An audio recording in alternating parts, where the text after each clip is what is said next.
Assalamualaikum warahmatullahi wabarakatuh. Perkenalkan, nama saya Renaldo Fajar Ardiansyah, NIM 2211301802. Di sini saya ingin mempresentasikan tema bisnis kos syariah untuk mata kuliah rintisan bisnis syariah.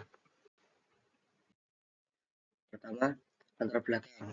Dalam era modern ini, hunian yang nyaman dan aman sangat dibutuhkan, terutama bagi para mahasiswa, pekerja muda, ataupun keluarga kecil muslim yang ingin mencari tempat tinggal sementara. Bagi komunitas muslim, penting juga untuk adanya kesesuaian dengan nilai-nilai islami dan lingkungan yang mendukung praktik keagamaan. Dalam hal ini, banyak permasalahan dalam dunia ini. Yang pertama yaitu banyak kos mungkin yang tidak sesuai dengan nilai-nilai syariah, ataupun kurangnya fasilitas yang mendukung aktivitas ibadah, dan masalah kebersihan dan keamanan yang sering diabaikan.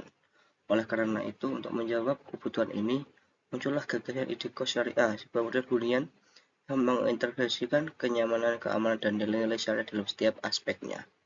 Selanjutnya, yaitu konsep usaha, di mana kita sebagai penyedia kos, kita menyediakan fasilitas berupa hunian yang nyaman dan aman, sebagai juga menyediakan fasilitas pendukung yang sesuai dengan nilai-nilai Islami seperti musola, ruang belajar bersama, ataupun ruang dakwah dan kajian.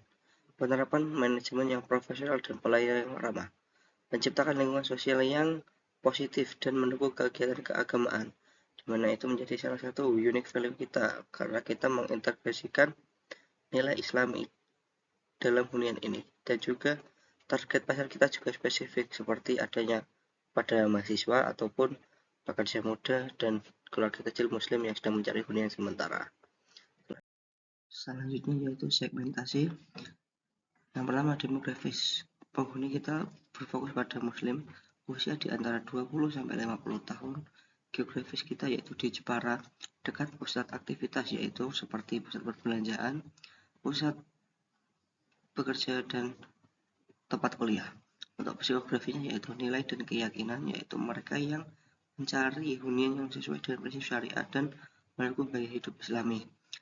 Rasa aman, tenang, dan damai yaitu mereka yang menghargai lingkungan yang kondusif, sehingga menciptakan rasa aman, tenang, dan damai setelah mungkin lelah beraktivitas. Yang terakhir yaitu perilaku. Prioritas dalam memilih kos yaitu mereka yang sedang mencari hunian dengan fasilitas ibadah dan ruang belajar, berpartisipasi dalam kegiatan komunitas. Selanjutnya yaitu loyalitas, di mana mereka menginginkan tempat tinggal yang aman dan bersih, serta pelayanan yang ramah dan responsif.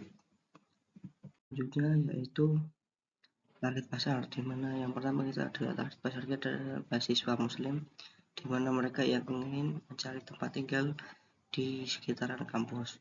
Yang kedua yaitu pekerja muda ataupun para pekerja, di mana mereka membutuhkan hunian sementara dengan fasilitas mendukung, tentu saja dekat dengan pusat perbelanjaan ataupun tempat bekerja.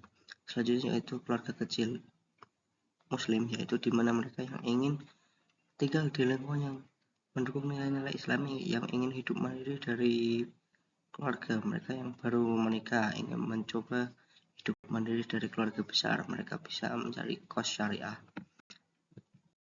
Selanjutnya yaitu positioning, di mana kos syariah ini sebagai hunian syariah terpercaya, yaitu menyediakan tempat tinggal yang nyaman, aman, dan sesuai dengan prinsip syariah, sehingga mendukung aktivitas para penghuninya, sehingga membuat nyaman para penghuninya.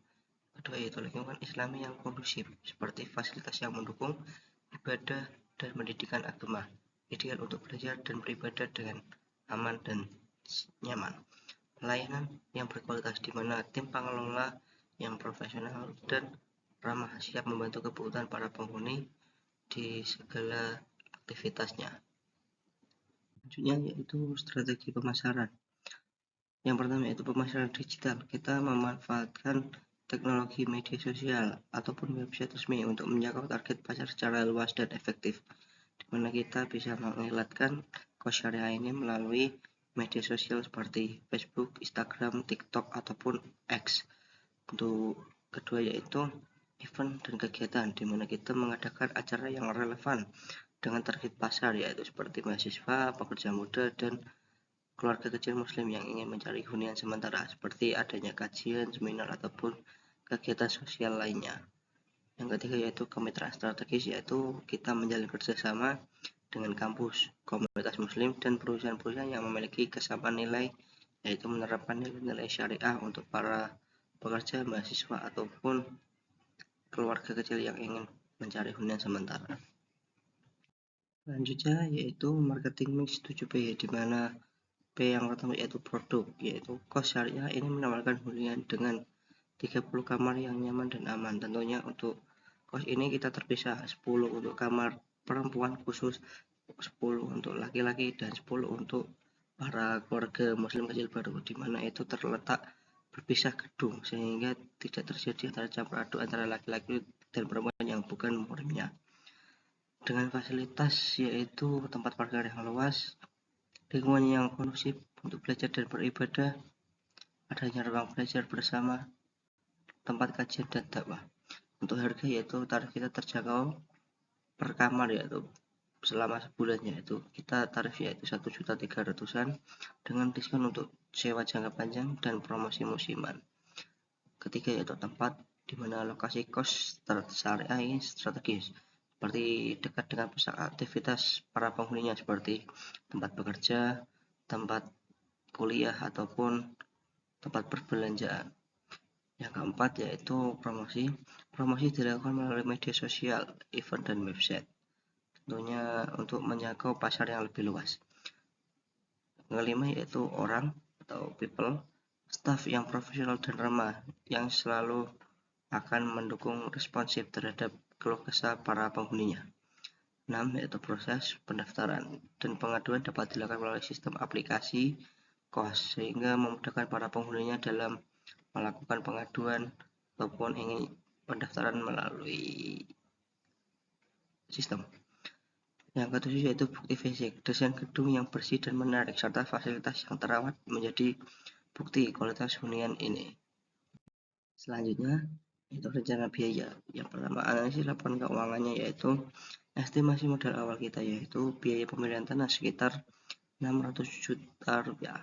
Biaya konstruksi untuk 3 gedung masing-masing 10 kamar yaitu 450 juta rupiah. Biaya pembangunan fasilitas musola 70 juta, tempat parkir 50 juta, ruang dakwah atau kajian 65 juta, 6 ruang belajar bersama 65 juta rupiah. Pembelian perlengkapan untuk kosnya yaitu 100 juta, biaya lain-lainnya yang belum kita tahu yaitu 50 juta, dan modal kerja kita awal yaitu 100 juta rupiah. Sehingga modal awal kita yaitu 1,1 miliar 550 juta rupiah. Untuk biaya operasional bulanannya yaitu gaji karyawan, kita menggunakan 3 karyawan, masing-masing karyawan yaitu 2 juta rupiah gajinya, sehingga gaji karyawan totalnya adalah 6 juta rupiah. Biaya utilitas seperti listrik, air, internet yaitu 4 juta rupiah, pemeliharaan dan kebersihan 3 juta rupiah, biaya pemasaran ataupun promosi kurang lebih 1 juta rupiah, biaya lain-lainnya yaitu 1 juta rupiah, total biaya operasional bulanan yaitu 15 juta rupiah. Selanjutnya yaitu analisis laporan keuangan. Yang pertama, harga pokok penjualan kita yaitu HPP per bulan 60%. Kali 15 juta sama dengan 9 juta. HPP per kamar yaitu 9 juta per 30 kamar sama dengan 300.000 per kamar, sehingga harga pokok penjualan kita sebenarnya adalah 300.000 rupiah. Sehingga jika target keuntungan per kamar adalah 1 juta, maka harga jual per kamar adalah 300 ditambah 1 juta rupiah sehingga mendapatkan HPP yaitu 1.300.000 rupiah. Proyeksi pendapatan di mana kita jumlah kamar adalah 30, kita dengan kondisi full terus insyaallah, tarif sewa per kamar yaitu 1.300.000 per bulan, pendapatan bulanan yaitu 30 dikali 1.300.000 sama dengan 39 juta rupiah. Pendapatan tahunan yaitu 39 juta dikali 12 bulan sama dengan 468 juta rupiah. Laba bersih sebelum pajaknya yaitu total pemasukan dikurangi beban biaya, di mana 39 juta dikurangi 15 juta rupiah sama dengan 24 juta rupiah. Laba bersih setelah pajak 10%, di mana laba bersih dikurangi pajak yaitu 24 juta dikurangi 2.400.000 sama dengan 21.600.000. Selanjutnya yaitu kita menghitung break even point-nya, di mana total modal awal kita yaitu 1.550.000.000 rupiah. Alokasi bulanan kita adalah 21.600.000 rupiah. BEP sama dengan total modal dibagi laba bersih bulanan. BEP 1.550.000 rupiah dibagi 21.600.000 rupiah, sehingga menemukan 71,76 bulan atau 5 tahun 11 bulan. Selanjutnya yaitu kita menghitung payback periodnya, yaitu di mana A. Total modal awal 1.550.000 rupiah. Laba bersih tahunan yaitu 259,200.000 rupiah. Payback periodnya yaitu total modal awal dibagi laba bersih tahunan, di mana payback periodnya yaitu 1.550.000 rupiah dibagi 259.200.000 rupiah sama dengan 5,98 atau 5 tahun 12 bulan kita sudah mendapatkan BEP dan payback periodnya. Sekian presentasi dari saya, kurang lebihnya mohon maaf. Assalamualaikum warahmatullahi wabarakatuh.